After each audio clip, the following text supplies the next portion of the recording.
Welcome to Man Does Tech, where I solve the problems you didn't even know you had. In this video, I will explain how to make your steak medium rare. First, select a steak about 1.5 inches thick. This thickness helps achieve that perfect pink center. Allow your steak to come to room temperature for about 30 minutes before cooking. This ensures more even heat distribution. Finally, season your steak generously with salt and pepper on all sides for maximum flavor. Next, let's talk about searing. Heat a cast iron skillet over high heat until it's smoking. Add a tablespoon of high smoke point oil, such as avocado or grapeseed oil. Carefully place your steak in the hot pan. Sear each side for 2 to 3 minutes.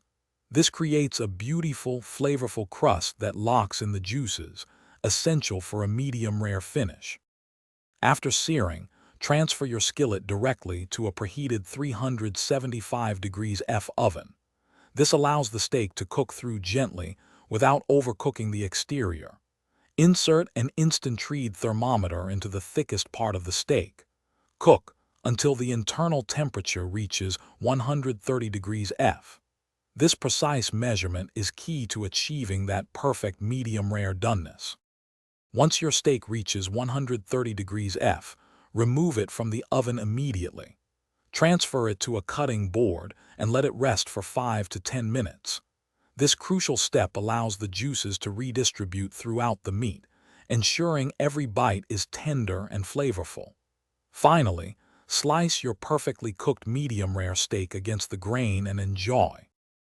Thanks for watching. If you found this helpful, don't forget to like and subscribe.